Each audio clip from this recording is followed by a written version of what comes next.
Fala aí, pessoal, tudo beleza?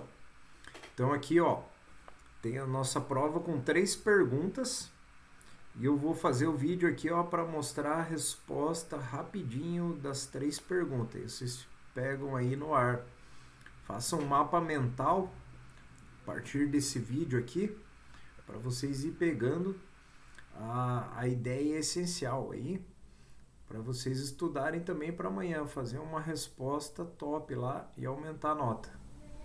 Então vamos lá, ó. Nossa questão aqui da número 1 era a ditadura civil-militar no Brasil. Então vamos passar aqui, ó. Essa parte aqui a gente já passou em sala ali, né? Então a ditadura militar, que para lembrar, né, ela foi a ruptura com o sistema democrático. Por 21 anos o povo não votou para presidente. Então, quando foi dado o golpe de 1964, o presidente João Goulart deixou Brasília. E aí foi assumindo o presidente da Câmara e depois teve toda uma intervenção dos militares que colocou, através de uma eleição indireta, o Castelo Branco como presidente. Então foi ali o início desses 21 anos. Primeiro a gente tem que contextualizar o comício das reformas de base e a marcha da família com Deus pela liberdade. Essa marcha aqui, que o pessoal saiu nas ruas protestar que o Brasil não será uma nova Cuba, era um protesto contra as reformas de base do Jango, que ele já tinha anunciado. Só para lembrar, o Jango era o presidente eleito do Brasil. Ele era o vice, né? Naquela época se votava para o presidente e para o vice.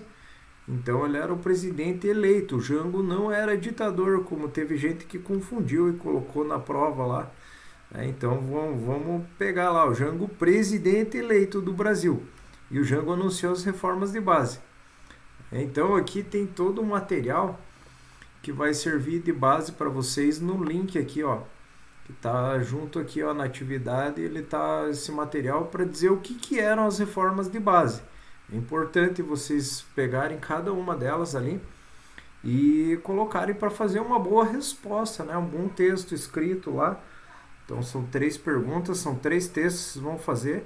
Na número 1 vocês têm que citar as reformas de base. As mais importantes aqui, ó, eu listei as 8 aqui. Também tem um linkzinho aqui para saiba mais. As mais importantes é a reforma tributária, no qual as pessoas mais ricas iam ser mais taxadas. A reforma bancária, em que os bancos iam ser controlados pelo Banco Central, como é hoje, de fato, mas naquela época não era. Reforma universitária, que ampliar o acesso à universidade para as pessoas.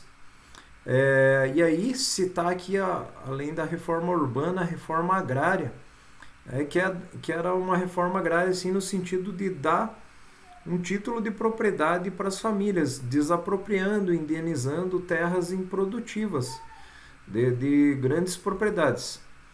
E aqui a gente segue com os termos lá, o que é golpe, e o que é revolução, e a gente tem aqui, ó, o termo correto, né, que é ditadura civil-militar. Aí muito importante para a pergunta 2, o que é ditadura? Hoje as ditaduras elas são mais cinzentas que há uns anos atrás. Se a gente pegar a época do Hitler, do Mussolini, do Stalin, as ditaduras eram bem definidas. Você tinha um líder com poder autoritário, de ditador, figura única. Já na ditadura militar, a gente tinha uma característica que o poder executivo passava acima dos demais. O que é isso? O poder executivo, que é natural, é do presidente hoje, né? O poder executivo, ele não mantinha o equilíbrio entre os 3 poderes, né? Então o presidente tinha mais poderes. Então na ditadura militar a gente tem essa característica do presidente ter mais poder. Então o que caracteriza uma ditadura? Um governo autoritário, um governo que tem censura, restrições à liberdade de expressão. Muita gente colocou isso na prova, foi bom. É isso aí que o pessoal lembrou, né? Mas muita gente colocou que pode ser somente a figura única, mas não, pode ser um grupo ou classe social privilegiado. Então a gente tem esse grupo aqui representado pelos civis e militares, né? Ditadura civil militar. Então, quando você tem um governo autoritário, então isso se enquadra nas características das ditaduras até que a gente tem hoje em dia, né? É uma zona mais cinzenta, não é como na época do totalitarismo do Hitler lá, mas são governos autoritários que podem ser caracterizados como ditadura também, né? E quando aplicado ali o golpe em 64, nos primeiros 60 dias foram suspensos direitos políticos de muitas pessoas, né? No total, 300 mandatos políticos, né? Entre eles, vale lembrar aqui, ó, o Juscelino Kubitschek, o JK, tinha sido presidente, o João Goulart, que era o presidente eleito, e o Jânio Quadros, que era o presidente e renunciou, e o João Goulart assumiu no lugar. Todos esses foram cassados. E o João Goulart, vale lembrar, foi exilado do país, né? Ele foi lá para o Uruguai. E aí a gente entra ainda na questão 2 com os atos institucionais, né? Até o 5 é muito importante a gente saber, porque é aqui que a gente tem a característica do novo governo. No começo ainda, antes de assumir o Castelo Branco, eles não sabiam como governar, então eles formaram uma junta ali de militares para decidir as coisas e eles decidiram por dar uma cara legal para isso aí, ó, usando atos institucionais, né, para não dizer que era decreto. O ditador decreta e está decretado. Então eles criaram os atos institucionais. O ato 1 modificava a Constituição, o 2 também, ele dava mais poderes para o presidente, ó, o executivo com mais poderes. O 3 pôs o fim das eleições diretas e o 4 dava poderes para o governo elaborar uma nova Constituição. E nisso aqui eles ressuscitaram uma lei que tinha lá na era Vargas, que é a Lei da Segurança Nacional. Vale lembrar que nesse momento do golpe pessoas foram presas, torturadas, também essas pessoas, né, essas prisões foram feitas sem nenhum mandato. Então, esses excessos da lei foram justificados com atos institucionais. E chegamos no ano de 68, então de 64 para 68 o povo começou a protestar. Uma das grandes manifestações foi essa aqui, ó, que reuniu em junho cerca de 100 mil pessoas, né, a passeata dos 100 mil no Rio de Janeiro. Os cartazes já diziam abaixo a ditadura. E em 68, mesmo lá em dezembro, eles aprovam o ato institucional número 5. E aqui não resta dúvidas que a gente estava em uma ditadura. O AI-5 foi o endurecimento do regime militar e muitos chamam do golpe dentro do golpe. Quem quiser ver aqui, ó, tem trechos da gravação da reunião do AI-5. E a gente vê que as pessoas ali falam que eles estão falando em ditadura mesmo. Então, o AI-5 deu plenos poderes ao presidente da República. Então, essa caracterização do que é uma ditadura e dos atos institucionais é que é importante a gente responder na questão 2. Vou deixar para vocês o link desse documentário aqui, do YouTube, e o link desse aqui, ó, do CPDOC da Fundação Getúlio Vargas. É um texto muito bem escrito, né? Ele não é tão longo, esse texto. E aqui, ó, ele dá toda a ideia. A ideia é que vocês leiam, façam um mapa mental e na prova vocês falem conforme vocês entenderam, com as palavras de vocês. E aí, por fim, né, a gente tem aquele tema bem legal da Guerra Fria, que vocês já pesquisaram uma música, alguma coisa da cultura do período, que é para falar tudo da Guerra Fria na questão número 3. Eu gosto de pegar uma imagem aqui bem bonita. Quer ver? A imagem top é essa aqui, ó. Eu gosto dessa aqui, ó. Vou abrir uma nova guia. A Guerra Fria é o conflito ideológico entre as potências União Soviética e Estados Unidos. Então, vou abrir aqui a imagem numa Guerra Fria. Aqui, ó. Carrega lá rapidão. Ah, não, aqui é o site, eu quero só a imagem. Aí, ó. Aqui a gente tem representado ali, né, uns tanques, umas bombas. Foi primeiro a corrida armamentista, né? Os Estados Unidos já no final da Segunda Guerra tinha bomba atômica. E os russos correram para fabricar também a bomba atômica.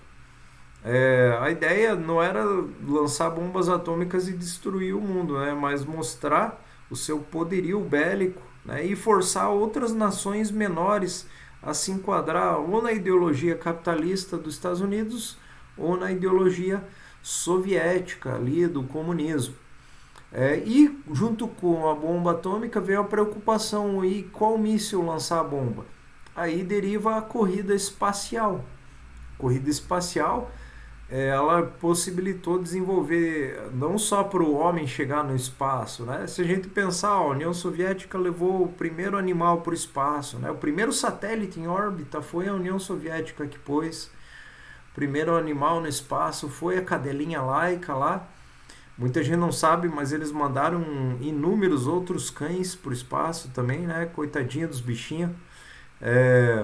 Os Estados Unidos depois também fez o experimento com os animais, os macacos. Eles dizem que os macacos todos retornaram em vida. A cadelinha Laika lá ficou por lá e depois caiu, né, a nave dela, desintegrou lá tudo, né? O triste fim da Laika. Mas o fato é que a União Soviética saiu na frente. Estavam ganhando a corrida espacial. E os Estados Unidos, com o John Kennedy, eles decidiram mandar um homem para a Lua. E de fato os Estados Unidos mandou o homem para a Lua. Assim, dando aquele ar de que os Estados Unidos venceu realmente a corrida espacial. Mas o fato é que o pessoal percebeu que o espaço é um lugar muito inóspito, então era melhor você ter aliados lá do que inimigos. Então, no finalzinho da guerra da corrida espacial lá, eles tinham que se ajudar, os cosmonautas russos e os astronautas dos Estados Unidos. Então não havia mais sentido nisso, né? Mas a tecnologia que os dois países desenvolveram foi a do míssil balístico intercontinental, que é um míssil que leva as ogivas nucleares para o espaço e depois retorna dividindo essas ogivas para a Terra, podendo assim ficar muito difícil da bomba atômica ser interceptada e ela pode chegar ao seu destino. Então o grande objetivo na Guerra Fria da corrida espacial era desenvolver essa tecnologia toda, que hoje Rússia, não mais União Soviética, e Estados Unidos detêm essa tecnologia do míssil balístico intercontinental. E a gente falou muito sobre a cultura no período, e aí que eu acho que os Estados Unidos foi o grande vencedor. Os quadrinhos, os filmes, sempre passaram aquela ideia da superioridade do estilo de vida americano. E a gente consumiu isso a vida toda, né? Os filmes de Hollywood e tudo mais, os filmes de espionagem, James Bond, os filmes do Rambo estão muito dentro dessa ideia, o Rambo, o herói forte, lá vai lutar no Vietnã. E aqui a gente entra numa questão, teve guerra na Guerra Fria? Teve guerra sim. Não um confronto direto entre Estados Unidos e União Soviética, mas a gente teve a Guerra do Vietnã, em que os Estados Unidos acudiu o Vietnã do Sul contra o Vietnã do Norte comunista.